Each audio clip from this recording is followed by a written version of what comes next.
अरे कैसन टंगरिया फेंकत चलत ही रे। अब क्या बताए, कुछ बतावे के मन ना करत है। नहीं बतावा का है। सुने लायक तो ना हो रतिया तुहार भैया कुछ ऐसा खेलवे खेल देले। अच्छा भौजी सुन सुनावा। रोजे काटा तारू दूध के मलाइया ना, रोजे काटा तारू दूध के मलाइया ना, रतिया खेलत रहलू, रतिया खेलत रहलू भैया संकलैया ना।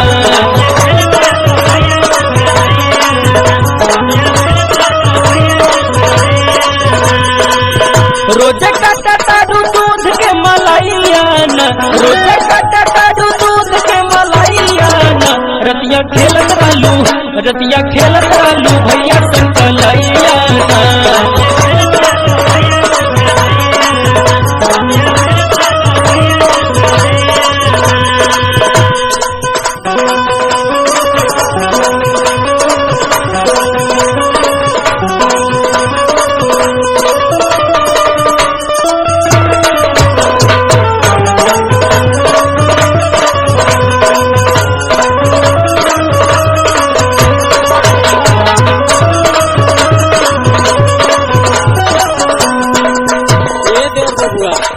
का भौजी देखा ऐसा बात ना हो, क्या बताए तो के तो वही लड़का हो। नहीं ला सुना।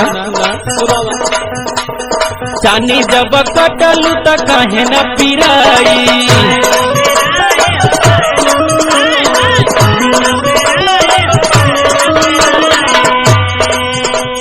खैबू जब खैता त काहे न दुखाई।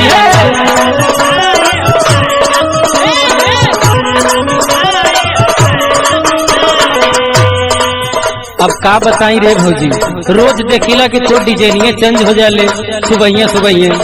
ऐसा बात ना हो। सुना रोजा बदला त तोहर चलैया ना,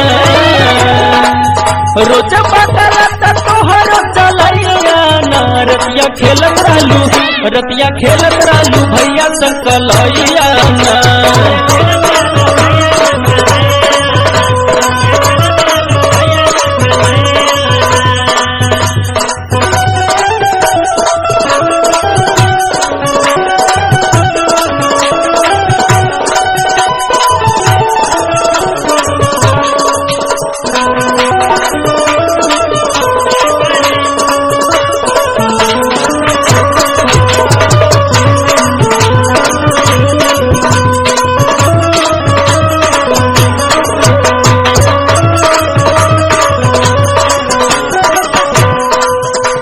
ये भौजी देखिला त लुगो पहरेली तो ढोड़ी के नीचे पहरेली और ढोड़ी पे गोदना गोदाई के चलेली।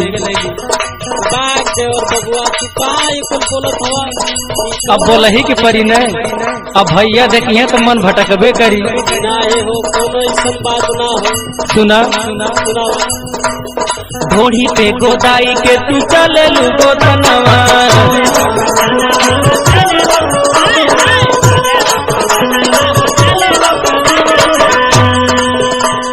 काहे नाही सुनील के फिसली हो मनवा।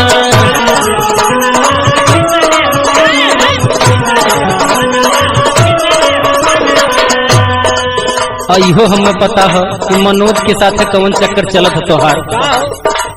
रोजा लेत बारू मनोज के बलैया ना,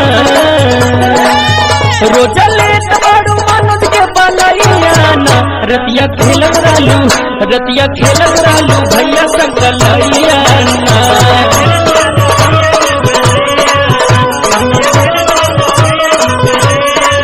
रोजा काटा तारू दूध के मलाइया ना, रोजा काटा तारू